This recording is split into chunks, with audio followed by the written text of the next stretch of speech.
Hey, what's up, y'all? Just want to share with you a message that's been on my heart heavy lately.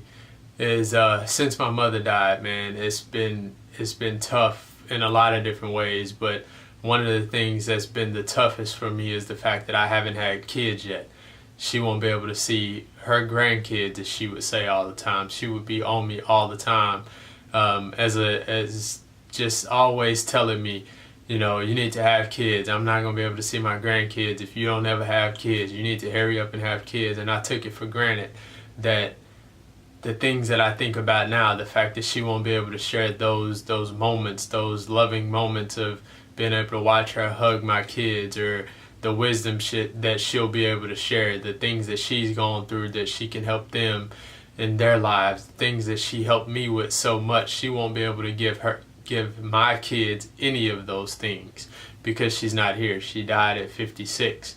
And that's not just happening in my life, that's happening to a lot of people. I see it happening all the time on my feed, that people's parents are dying at a very early age, and their kids are really young, or they haven't had kids yet in the same situation I'm in. And so the eradication of Big Mama is happening, and I don't think we're seeing it. And I just want to bring a little light to that, to the point to where we're not understanding that Big Mama, in the sense of the word, is a huge part in our communities. These women are being taken away from us at a very early age. And if you don't know what Big Mama is an African American colloquialism used by us to explain the woman who is the oldest, wisest person in our families for the most part.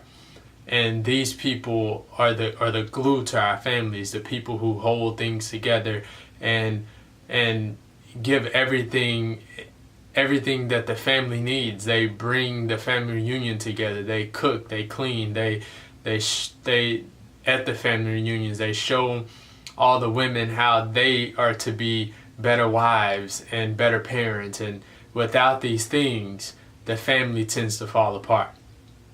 And this is happening at a rapid rate due to the fact that we're not paying attention. When we go to church, I've been going to church my whole life.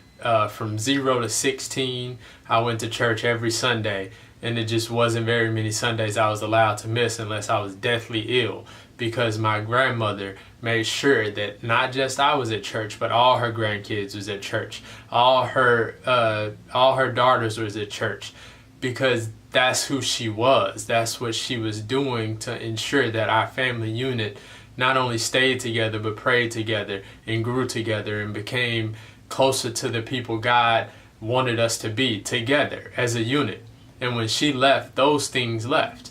Those things went away. We didn't go to church as much. We didn't go to the same church.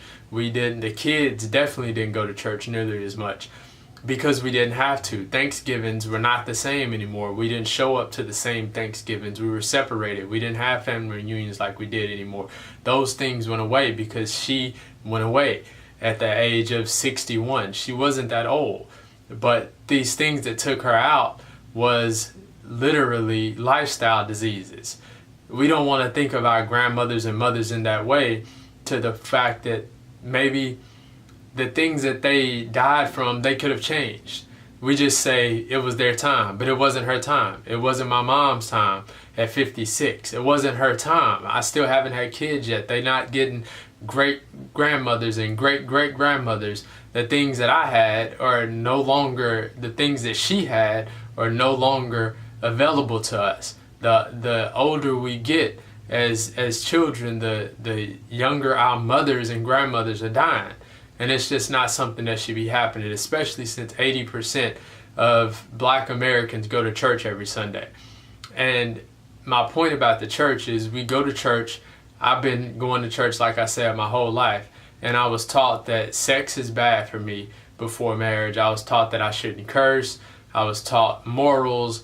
I was taught, all of these things that make you a better person. But I was never taught how to feed my body and stop myself from dying from a lifestyle disease. This is something that we avoid in the church, and we just say that it was their time, but it's not their time. God did not create these diseases. This is not a God created disease. This is man-made stuff. Hear me when I say that. This is not God taking us out. It's us taking us out because we refuse to change our habits. We just allow these things that are poured into our communities to poison us. If it was crack and cocaine and our grandmothers and mothers were dying of cocaine overdose and crack overdose and heroin overdose, we would have a problem with that. If somebody was coming in our church killing us with guns and spraying us down, burning our churches down, we would have a problem with that. When that used to happen, we had problems with that. That's how the civil rights movement happened. But that was too loud. That was too loud. Killing us with guns and burning our churches down, that was too loud. Hanging us from a rope, that was too loud. So now they use poison in the food. They poison the food that we now eat, and we just consume it without having a second thought about where it came from. Who is the source of this food? So if you eat pieces of chicken that grandma used to eat, just because she ate it don't mean the chicken is being fed the same thing. Just because the vegetables that you eat, green beans, doesn't mean the green beans are the same. They snapped their green beans. We now eat them out of cans. So what is in the can now? These things are the things that we need to look at very closely, because these things are the things that's killing us. Heart disease, cancer, diabetes, immune system diseases, disorders, arthritis, all of these things that our mothers and grandmothers are now getting, that's continuing to debilitate them, take them out early, to the fact that they can't do the things they used to do, to the fact that they die at an early age. All of these things are happening, and they can be avoided. They can be reversed, but we have to reverse the way that we're eating. We have to go back to the way God wants us to eat. Go back to the Daniel diet. Go back to the diet that is going to strengthen us. Go back to snapping our peas. Go back to growing our own food. We have to take control of our diets. Otherwise, the things that are happening in our communities will continue to happen. Big Mama will continue to be eradicated, and our family units will continue to be destroyed. And if you don't think they're being destroyed, look around at your family. Look around at how many family reunions y'all go to. How many grandmothers are holding things together. It's just not happening anymore, because they're continuing to kill us off at a rapid rate. And we cannot keep accepting it, saying it was just God's timing, because it was not God's timing for this person to die that was holding things together, the glue of the family, to die at age 60, age 50. This is not the time. That wasn't the time for those things to happen, but today is the time for these things to happen. Change has to happen. We can't keep going to church and talking about things that aren't killing us. Sex is killing. Sexual transmitted diseases kills about 10,000, 15,000 people a year. At 1 million people a year die of a lifestyle disease. These are diseases like cancer, heart disease, autoimmune disease, these type of diseases that can be prevented and avoided just by eating considerably differently than we are eating, training our bodies, and staying in a positive attitude. We try to pray diseases away, and it's just not working. We can't pray diseases away. 1 million people that die every year, a high number of those people, the highest number, are in black communities. And 80% of people in the black community go to church. That's just not making sense to me. The reason why this is happening is because we refuse to touch on the subject of health in church. 9 times out of 10, it's because your pastor, your minister, your spiritual leader isn't healthy themselves. They eat whatever they want to eat. They promote fried chicken after church. And then those are the things that are killing all of their members in the church at an early age. But we don't want to talk about that. We don't want to touch on that, because the minister, we don't want to change his diet. He or she don't want to change the lifestyle that they're living. They don't want to go to a plant-based diet. They still want to eat chicken and fish and all the things that are being fed genetically modified foods and being shot up with hormones. Nobody wants to change, so they don't want to talk about that. But since they don't cheat on their wives, they'll talk about that. Since they don't curse, or they don't watch TV that they shouldn't be watching, or watch porn, they will talk about that, and they will convict that. but we won't convict the things that are actually killing us, because sex is killing a couple thousand people a year. Sexually transmitted diseases are. That's killing a couple thousand people. Bullets. Being shot down in the streets by police. That's killing a couple hundred people a year.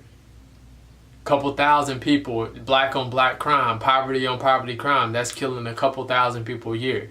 But 1 million people die from diseases of lifestyle, diseases that can be prevented, diseases that can be reversed. This is not something I'm making up. This is statistically proven. So we have to address what's really destroying our communities, what's really taking people out on a massive rate, what's really coming in our churches and destroying us. We can't just see evil in forms that we don't want to see it in the forms that we want to see it in. We have to see it in every form, no matter if you want to look at it in the face or not. This is what's happening. When you go and you see your preacher on stage and he's got this big belly and he's sick, you can tell that he's sick if you pay attention. And he's not talking about health because he's not doing it himself. I heard a story once before where a lady came to a minister and she asked him, "Hey, I need you to talk to my son and tell him to stop eating sugar." And the minister said, "Bring him back in 30 days. So the lady came back in 30 days, confused the whole 30 days why the minister told her to come back. So in 30 days on the dot, she comes back and says, "Hey, I need you to pray for my son and tell him to stop eating sugar. It's destroying his life." And the pastor said, "Hey, son, I need you to stop eating sugar. Not only is it bad for your teeth, it's bad for your health. It's bad for it's going to end up hurting you in the long run. You have to stop eating sugar." And so the woman says, "You could have did that 30 days ago. Why didn't you do that 30 days ago when I asked you to?" And the minister replied, "I was eating sugar then. I was eating sugar then." So he couldn't tell the kid not to do something that he was doing every day himself. And that's what's happening right now. So you're not going to hear these messages in the place you should hear these messages right now, but I hope that this will change. My hope is that we will start talking about this in the churches that we all go to. We will start talking about health. We will start talking about how to feed your way in a body to prevent and reverse these diseases so that Big Mama can now stay around, so that Big Mama can continue to influence the community in the way that Big Mama should. She can continue to bring the family together and keep the family together as opposed to us going to a funeral. So my prayer today is that this message reach the hearts, the minds, the spirits of the people that it needs to reach in order for us to allow Big Mama to continue to do what she's supposed to do. Allow the legacy, not just the legacy, but the traditions that we should keep, the knowledge and wisdom that should be passed along. Those things need to stay around, and we can only do that by changing what we're doing right now. So with that said, I'm out.